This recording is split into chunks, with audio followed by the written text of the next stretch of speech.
All right, we got stuff. We got stuff, guys. We got things going on. Hi. Yeah, pretty good. I'm doing pretty good, actually, this morning. Thank you. How about y'all? Yeah, good. Awesome.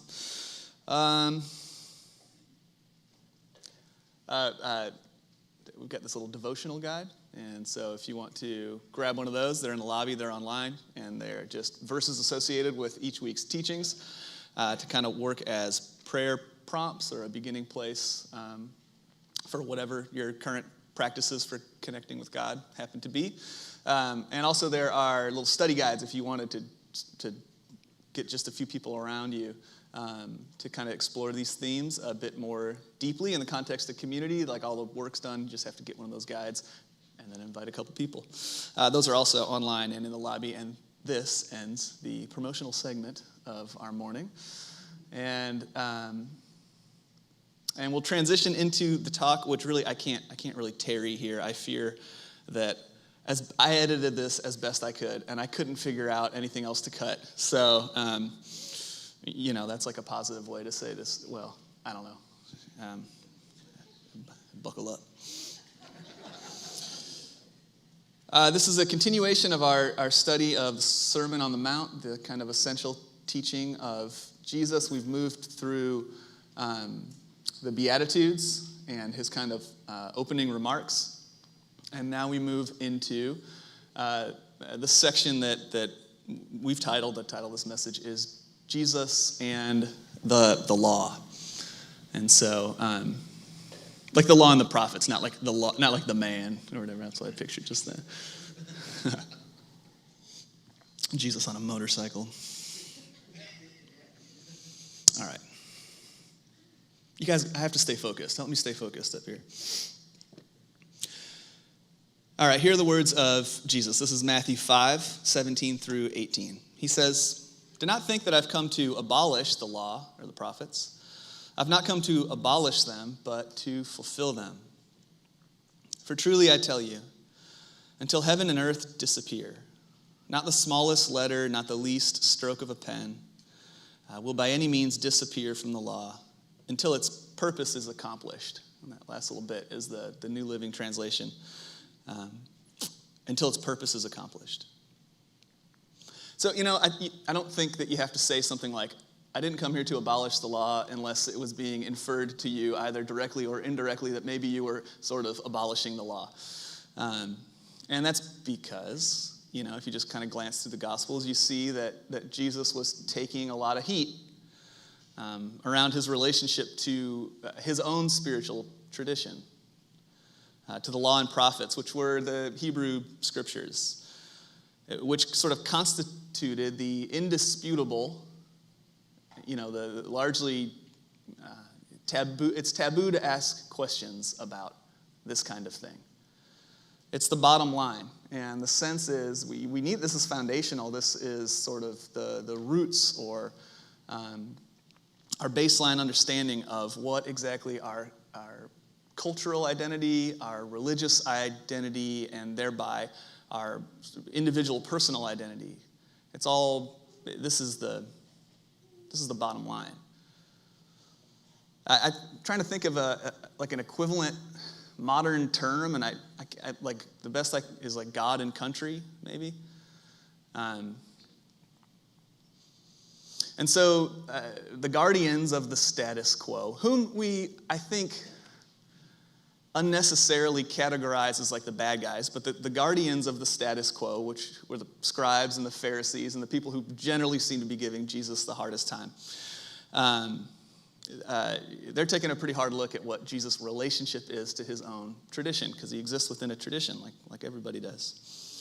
But the ego, like whatever this thing is, whatever it is that causes us to need to identify like who we are over and against who somebody else is, it's always kind of making an enemy. And so the Pharisees are like the easy target for the enemy here. But I think if we look at it long enough, we can develop a little sympathy for the Pharisees. And so that's kind of our opening section here, is sympathy for the Pharisees. Because if we understand that in their cultural context, in their moment, their little moment in history, first century Israel, everything was shaking. Like the things that were thought to be reliable were proving to be maybe less than reliable. They were occupied by a foreign power that was doing, foreign power stuff to them. And what was happening was that those who were tasked with leadership in this challenging moment were becoming understandably concerned that their whole way of life was on the razor's edge of extinction. And so with this happening, this being the moment, I think we can have a little sympathy for the Pharisees. And I think we can sort of read into some of their questions this line of reasoning that, like, listen, we're not above reform. We've done reform. We got the prophets. They're always yelling at us, and we were adjusting things. But, now's not really the moment for reform. Like, these are uncertain times.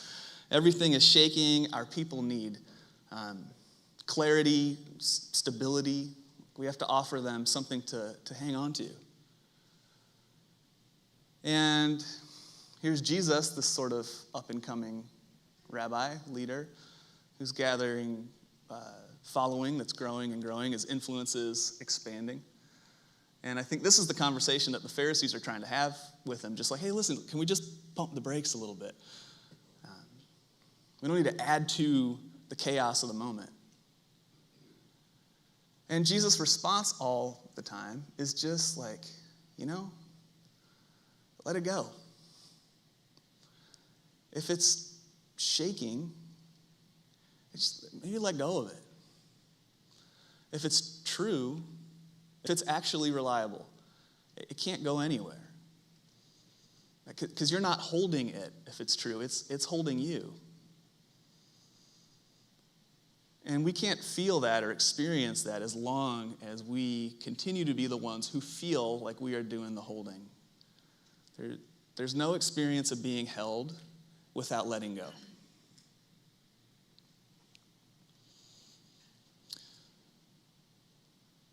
All of this being said,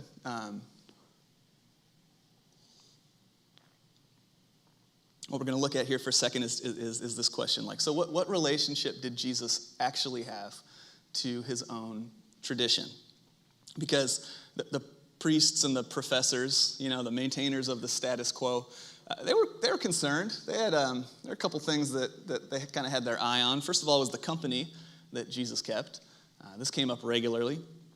Matthew 9, they just ask his disciples, why does your teacher eat with tax collectors and sinners? Those words may have, being a tax collector is a pretty respectable job these days. Being a sinner, I don't really even know how do we don't, I don't think we know what that word means anymore. But these are sort of like, these are very charged questions in the day. So, okay, how about this? So Jesus, a terrorist, and a prostitute walk into a bar. All right. This sounds like a setup to like a bad joke to us, but it was a frequent sight for Jesus' colleagues at the temple, and so they were a bit concerned about the company that he was keeping. And they were probably concerned about that because it was paired with this seeming disregard for many of the accepted cultural norms. They had sort of purity laws that everybody followed. There were Sabbath laws that were accepted to be foundational truth as they were understood in society at the time. Like, these are the things that everybody had to do, let alone the teachers, the rabbis. They're like, what's going on here? And then there was this. There's a story where we read that another disciple, someone who wanted to follow him, came up to Jesus and said, Lord, I want to follow, but first let me go and bury my father. He's passed away. And Jesus told him, follow me. Let the dead bury their own dead. Yikes. That's a harsh statement. That really complicates the sort of conservative family values platform. You know what I mean? Like, I don't know how they found their way around that in the 80s and 90s, but let the dead bury their own dead. Now, in the ancient world, we're pretty insulated from death in our culture. We don't really have to look at it, see it, experience until, our parents go, maybe, most of us. It's kind of out here, over there. And we keep a safe distance from being made to look at it, understand it, experience it, this thing. It obviously wasn't like that in the ancient world. Everything happened. The family was all together. That's why they understood life as a cycle, because they witnessed births and deaths, and this thing is just going. We see it as a line. They understood it as a cycle because they were close to it. But in the ancient world, whether Greek or Roman or Jewish, the worst shame that a person could experience was to be denied a decent burial. And what happened to people whose family or friends, who didn't have family or friends with sufficient funds or concerns to offer them a proper burial, what happened is their bodies were unceremoniously dumped in this burning trash heap that was outside the city gates of Jerusalem called Gehenna. And this is where the bodies of those who didn't have someone to care for them went. And whenever Jesus, almost every time Jesus used the word hell, our Bibles say hell, he's talking about Gehenna, this place. And he basically says, don't let your inner life descend into that. And so there actually are no, was interesting to me, there are no true parallel statements to the saying, let the dead bury their dead, in anywhere in the Greco-Roman world. It cut against the Hebrew law, Mosaic law, as it was understood. And it was also it flew in the face of normal kind of Greco-Roman piety. Nobody does that. And so get asked, what is Jesus talking about here? People have been asking this for a long time. What was he getting at? This is one of those metaphors, isn't it? And so some of the ways that we've come to understand the meaning of this verse are very helpful. Like the most common interpretations that I've heard growing up in the church are along the lines of your spiritual life is an urgent matter, and it overrides other responsibilities, even important ones. And so reckoning with what it means to follow God, to surrender yourself, is something that shouldn't be postponed, even though there are lots of other things that need to be done.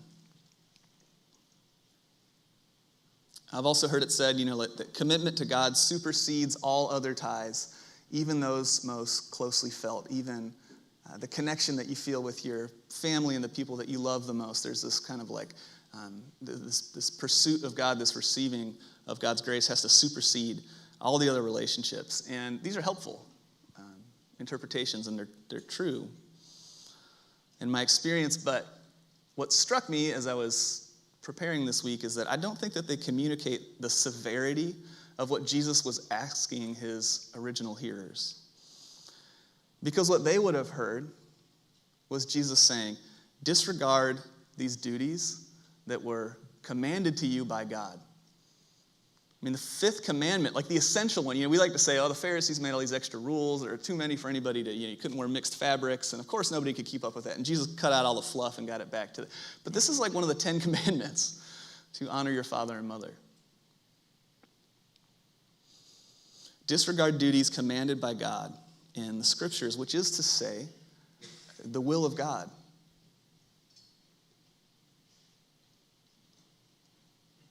You feel that?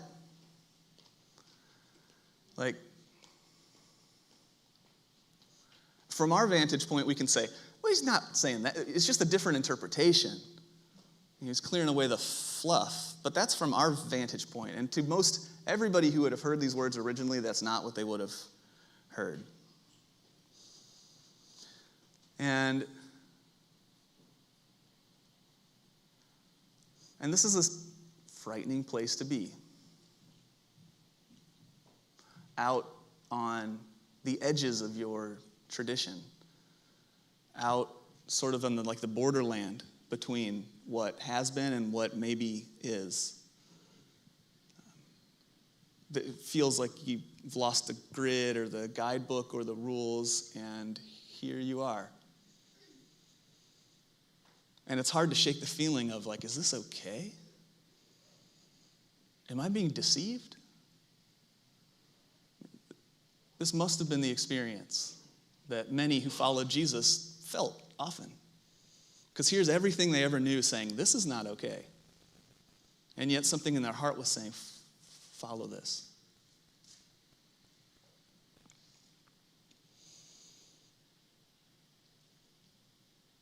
So all the time Jesus is saying, follow me. And this apparently means, loosen your grip. Loosen your grip on our ideas, our concepts, our beliefs, our assuredness, I suppose, in our family values, cultural traditions, political identities, religious conclusions, our strongly held opinions about this issue or that, and even, I think, our concept of who God is and what God requires. And if we package all that together and sense that what Jesus is saying, can you let go of this? What's being asked is to let go of our concept, our construction of who it is that we believe to be ourself.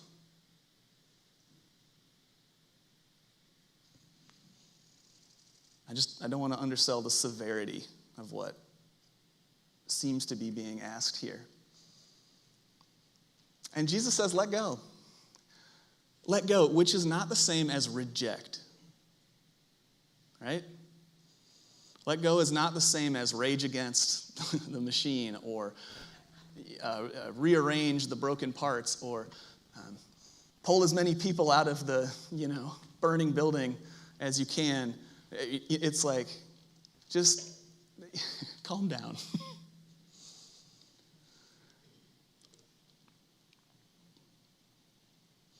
And instead of these things, it's this follow me. Which again, there's a moment of decision that happens, right? There's like a kind of like a conversion moment when we start to see things, and there's this like surrender to God. But that is like, it's ongoing.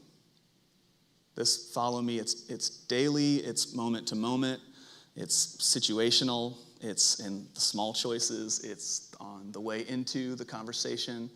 It is happening all the time. Let go, follow me, relax. And in this letting go, what begins to develop for us is like objectivity or contact with our heart, intuition, and an ability to begin to see like the grid or the system or the tradition or what the relationships, whatever it is, begin to see them with some sense of objectivity, which is to say we can see how it has supported us, but we can also see what the grid conceals. We can begin to notice these things. All right, so you guys with it? Is this, yeah, you got kind of quiet out there.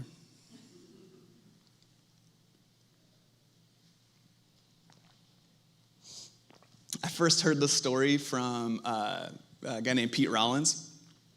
I couldn't remember where I heard it, so I had like the crumbs of the story in my mind, and I was like, there's something I remember.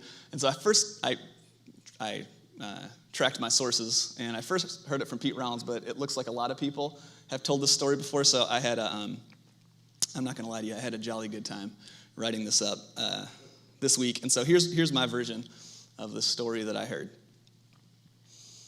So a long time ago, there was a great spiritual teacher, and he lived alone in the mountains. But soon many disciples gathered around him, and they asked him to teach them how to pray. After some weeks together and much progress made, a student worked up the courage to talk to the teacher about his cat, the teacher's cat. Although your cat is beautiful and adored by all who meet her, the student began, there are some novices who find it difficult to concentrate in evening prayer because of the way that she kneads on your legs and rubs her back along your arm and purrs while you pray there in front of us. This has become distracting for some. So having compassion on his students, the teacher begins to permit his beloved cat to be tied to a leash around a certain banyan tree a safe distance away so as not to disturb the prayer sessions, during evening prayer. I told this story to my kids, and they got very concerned about the well-being of the cat. So I had to add the leash and the bowl of milk. Okay, so the cat's okay. It's just a distraction. So it's got to go over there to the banyan tree for evening prayer. So this routine went on for a number of years, and eventually the teacher passed away. But his students continued to honor the tradition of tying his cat up during evening prayer. Okay?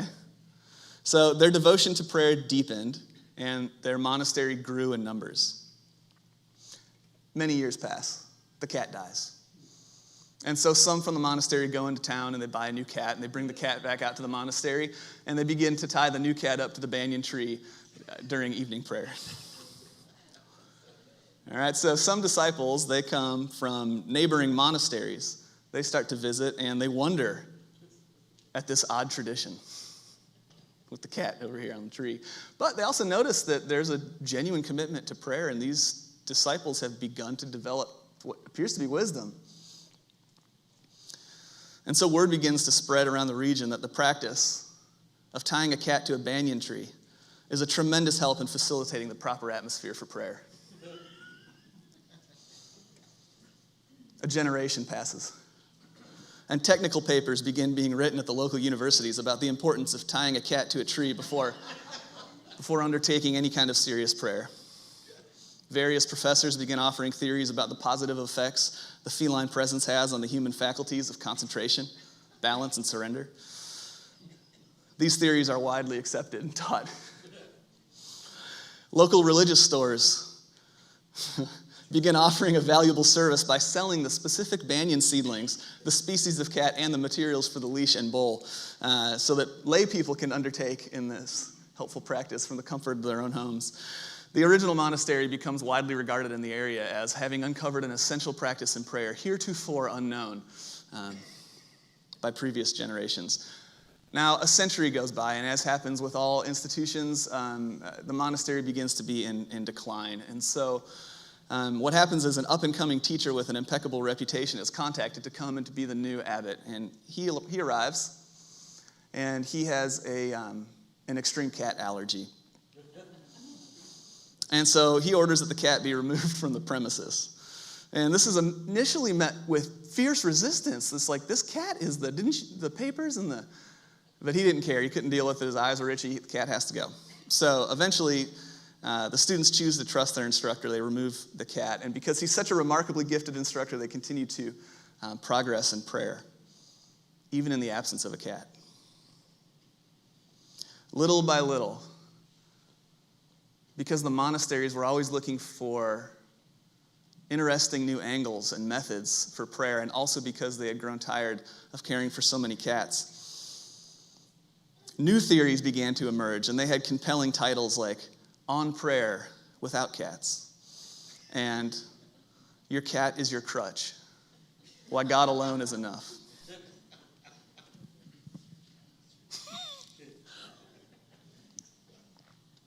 I don't know if you enjoyed that, but I did. You did it for me. The point of the story, as I understand it, is this. The more enmeshed we are with any system, and we are all enmeshed with some system, we're born into them. It's the water that we swim in.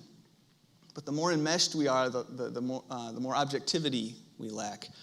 And again, this is a wide variety of things: political, educational, medicinal, scientific, economic, the media, our religion, our family, our relationships, our opinions, our roles, the roles and duties that we have to play, our own mind.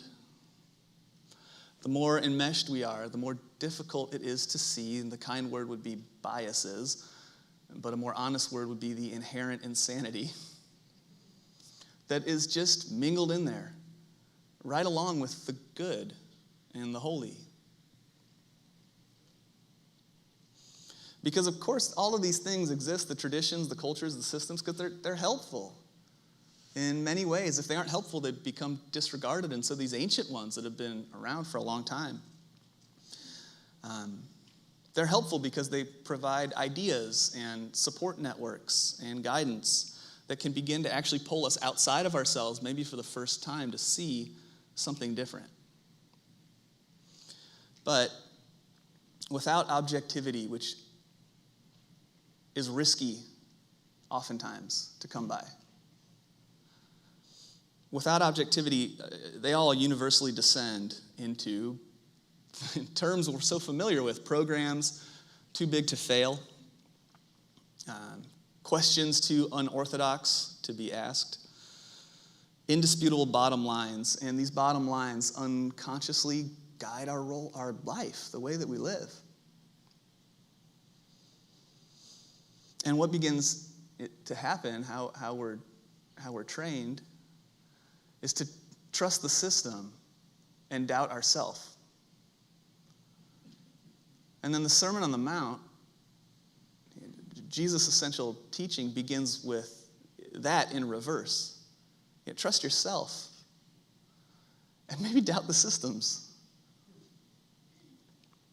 See, in his opening remarks, and I don't think we can understand the rest of it unless this is why we're spending so much time in just the opening remarks.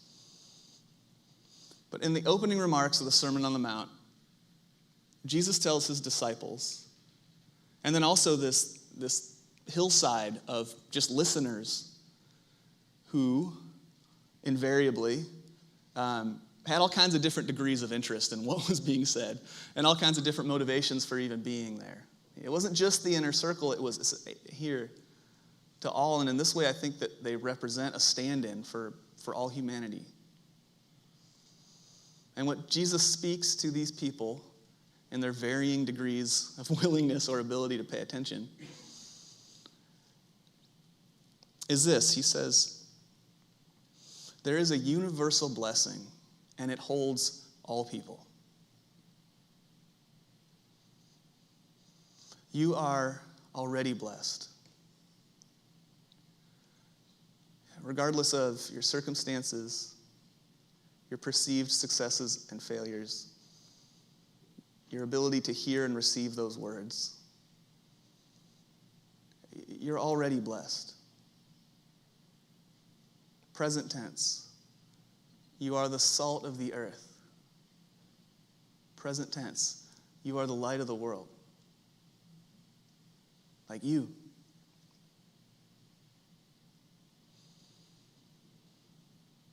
And this is the honest starting point, this belief that there's something in here that's worth saving, that's worth being revealed. It's the starting point for any honest exploration of self and system. Because without it, we're just going to want to tear the whole thing down. Do you see?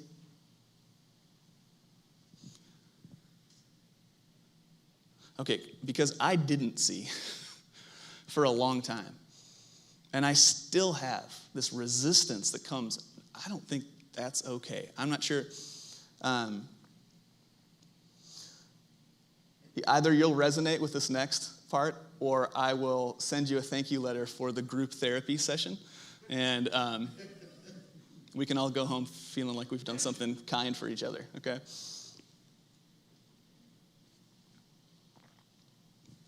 All right, so our next section here is called Greeking Out.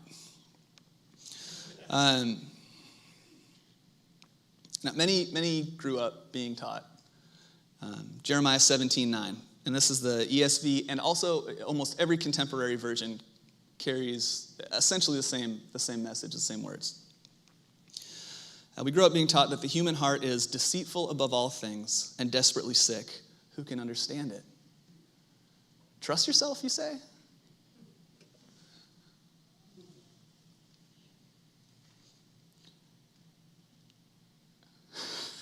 It's a pretty good argument. All right, so I just want to look at these words, deceitful and desperately sick, for a second. Because they're curious little words. And they've become a foundational pillar in many religious systems. And the idea that there's basically fundamentally nothing good about you at all. So deceitful is an English translation of a Greek translation of an ancient Semitic word, which means heel. It's Akob. It's where Jacob comes from.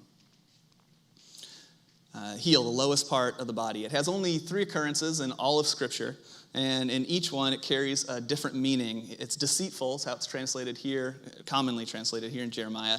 It's footprints in Hosea because of the heel down there. And it's steep and hilly in Isaiah, as in you better dig in deep. But there's the heel again. And doing a little research, I discovered that honest translators are willing to admit that when it comes to Aqab, we're kind of just guessing. Strange word. The 7 translators of the Septuagint, if you guys know the Septuagint, this was the very first translation. It's the earliest Greek translation of the Hebrew Old Testament. It was the Bible that Jesus would have been reading. So the 7 translators of the Septuagint, without consulting each other, they had no contact with each other, they all arrived at an entirely different Greek word to describe the heart. Instead of deceitful, Aqab, they arrived at Bethuna, all 7 of them. Now, Bethuna carries the idea of deep and hidden things. In the ancient literature, it was often the word that was used to describe the sea.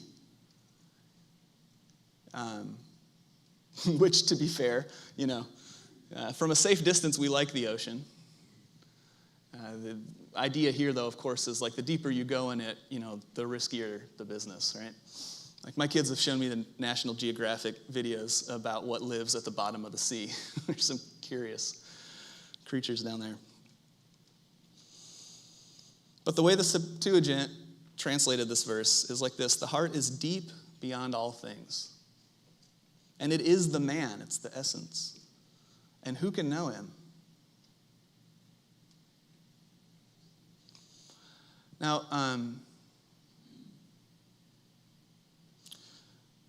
Aqab, this word, it goes, if you follow it back in the Hebrew, this word heel, it's, like I said, it's associated with Jacob. And he was certainly a slippery character. And from there, it took on kind of this idea of deceitful, because he was kind of a trickster. He continued to be blessed by God, which is really hard to understand when you read, some of these little maneuvers that he pulled to maintain a feeling of blessing. And so out of Jacob, this word began to kind of have the sense of deceitful from that story. If you follow it back further, the first time the word is used, and to me, the first time something is used seems important. The first time it's used is in Genesis, where God says, the serpent will strike you, but your heel will crush his head. This word is what dispels and does away with the deception.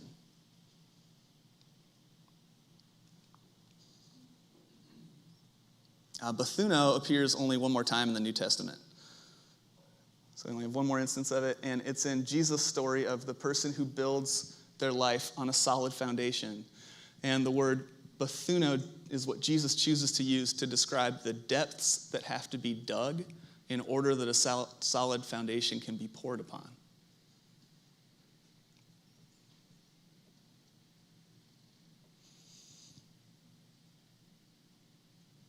So I don't know.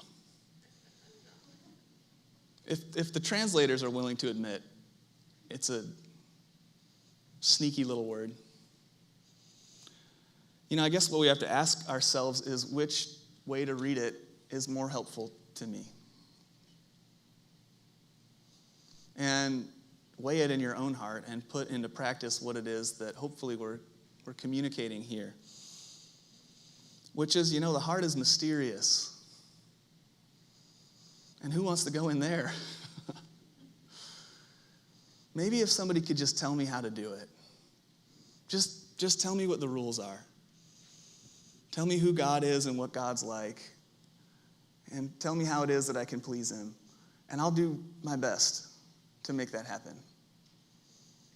And there's this kind of fear underneath these impulses, very common impulses. And the fear, of course, the underside of all that is like, I don't really know how to do it, and I'm afraid.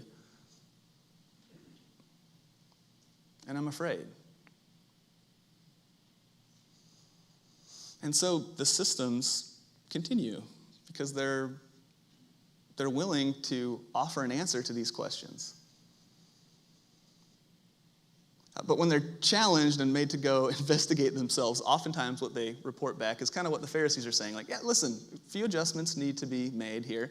But, take a look around. We're kind of the best system out there. So settle down, get back to work. You know the rules.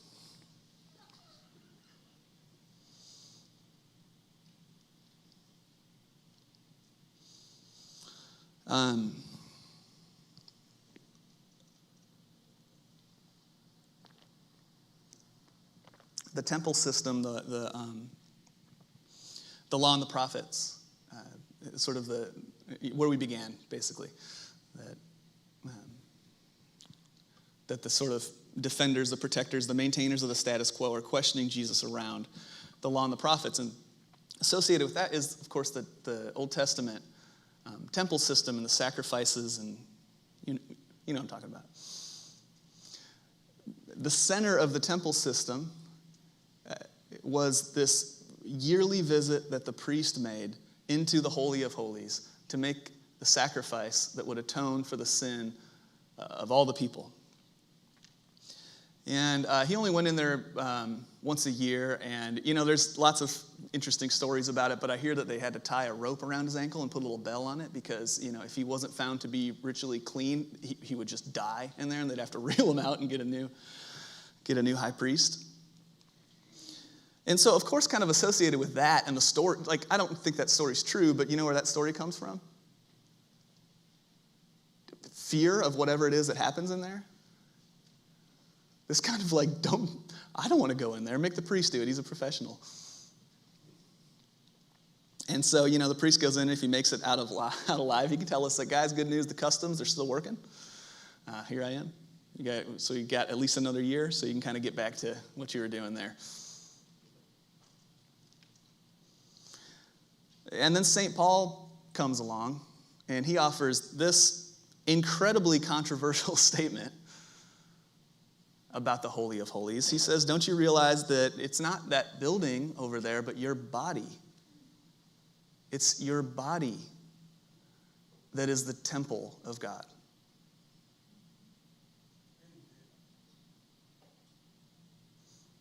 That place that you're afraid to enter, that in our minds we all agreed is over there somewhere, is actually right here. At the center of who you are is the Holy of Holies, where God dwells.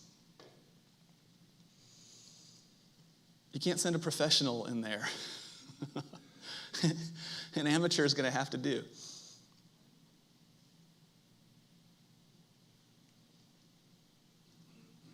This is a cantankerous, but a good friend of mine. His name's Thomas Merton, and he said, this is what he said: at the center of our being is a point of nothingness which is untouched by sin and by illusion. And it's a point of pure truth, a point or spark which belongs entirely to God. This little point of nothingness and of absolute poverty, total surrender, is the pure glory of God in us.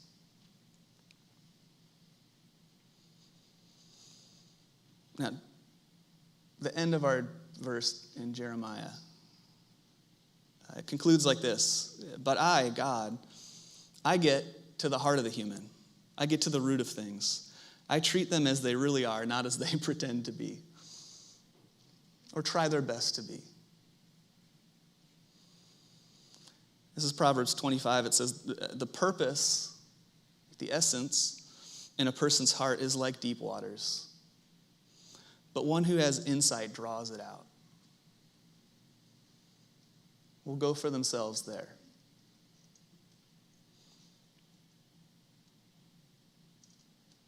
I can't tell you if this is true or not. And you can't tell me either. We can point to it for each other, and I hope we do. But this is something that has to be confirmed for our own selves.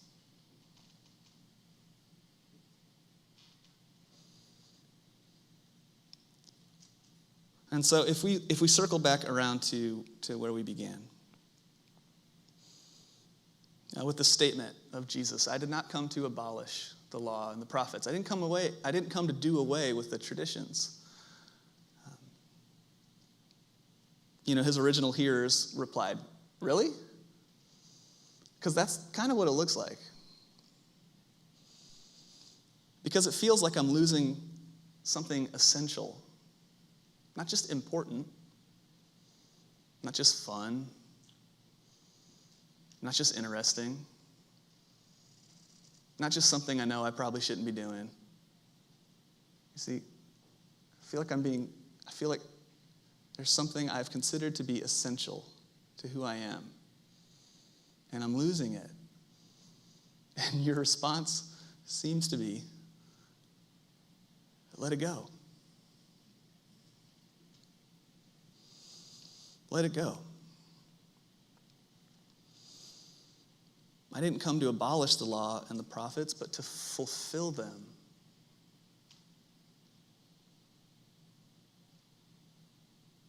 Which is to say to us, choose to trust the uncertainty. In the uncertainty, continue to choose trust. And acknowledge that where there is change, there is discomfort. And where there is discomfort, there's actually the high probability for transformation, for salvation, for renewal, for what we're made for. I just want to give one little illustration and then read a couple of verses to you.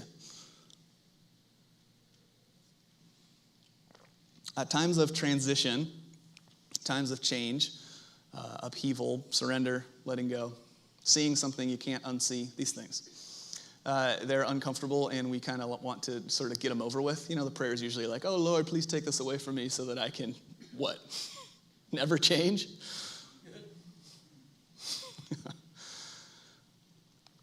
The transitions are necessarily uncomfortable because as long as we're comfortable, the old operating system just keeps on cranking along.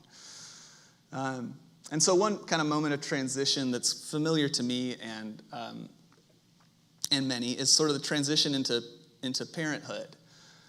And in the transition into parenthood, there is this incredible amount of letting go that seems to be required to hopefully become something like somewhere in the neighborhood of like an acceptable parent to these children that I'm raising. I always thought I was just going to knock it out of the park as a dad. I don't know if, I'll have to check my stats later, but it didn't come as naturally as I thought it would come. It has required a tremendous amount of letting go.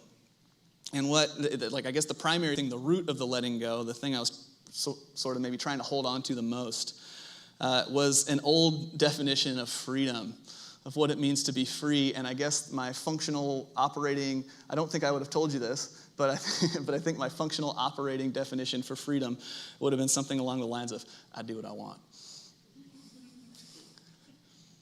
If I want to do it, I go for it when I want to do it. And then you have this kid, right? And then so now it's not really an option anymore. And you come to realize that if I keep hanging on to that definition of freedom, I'm going to make myself miserable. It's no longer accessible to me. But in the letting go of that definition of freedom, before a new definition appears, you just kind of feel like, oh my God, I guess I'm just going to die. I guess I am going to get old. I thought I'd be the one to escape it. It's like let go of that. And you let go of this old definition, and a new one begins to arise. And it's much more subtle and much more simple. And you find that freedom is actually the willingness to do what is required in the moment. Not, I do what I want when I want to do it. And freedom is actually the willingness and even the desire to do what's required in the moment. And that's a kind of freedom that can't be removed. Because it isn't dependent on circumstances or cultures or opinions or all the stuff that shifts in this world. That's right, shift. With an F right there towards the end of the word. The shifts. It's a freedom that arises in here, that you find in here, and that isn't given to you by anybody else, and therefore doesn't need to be protected by the parties that gave it to you. And so did this abolish or do away with the old freedom? Is it completely inaccessible to me? Well, no, I can be an adolescent kind of minded parent. I stretch that to its limits. It's not abolished, but it's fulfilled. Freedom is fulfilled. Because it's become clarified, there's some sort of that's the thing that's actually what I wanted when I was doing all of this other, which was not all bad. And so Jesus says the cultures, the traditions, the status quo, the law and the prophets, it's all a part of it. And everything belongs. And they'll remain until our concepts of earth and heaven fade away, and until their purpose is fulfilled.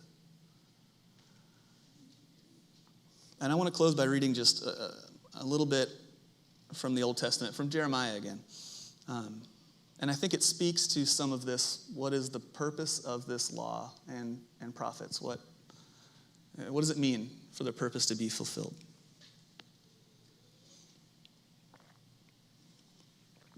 A time is coming, says the Lord, when I will make a new covenant. It's Jeremiah 31. The time has come, Jesus said. The kingdom of God is at hand. The kingdom of heaven is within you. This is Jeremiah. I will put my instructions deep within them, and I will write on their hearts. This is 2 Corinthians. I tell you, now is the time of God's favor. Now is the day of salvation. It's Jeremiah. And they will no longer teach their neighbors, nor will they teach their relatives, saying, you should know the Lord. For everyone, from the least to the greatest, will know me already. All wickedness forgiven, all error forgotten. This is what the law and prophets point to. And Jesus says, here, in your hearing, it's been fulfilled. Just let go.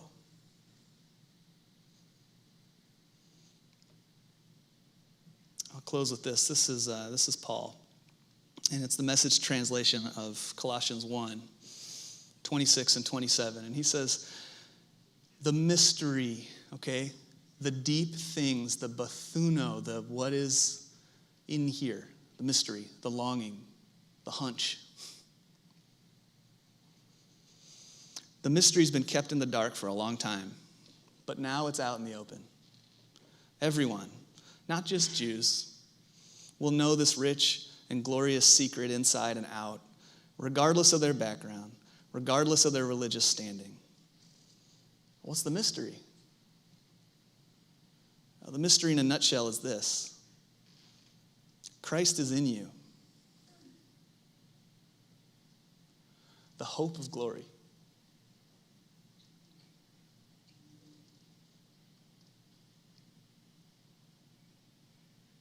Nobody can make you believe this, let alone experience it. But you know it. You know it.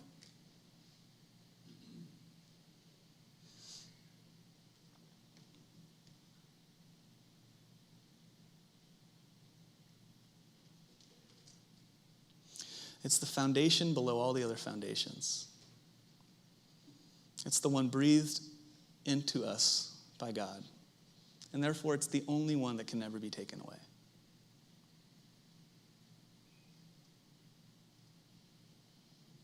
So let go.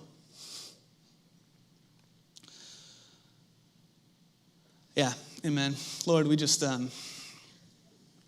we just say thank you. Thank you for what we've been allowed to understand, and thank you for the infinite, ununderstandable through our regular faculties. And we ask for the grace to be anchored and rooted and drawn more deeply into these places that we actually can't describe or even talk to each other about. May we more and more know them and live them. And we ask for this grace, Jesus, in your name. Amen. All right. 11:30. We did it. All right. See you guys.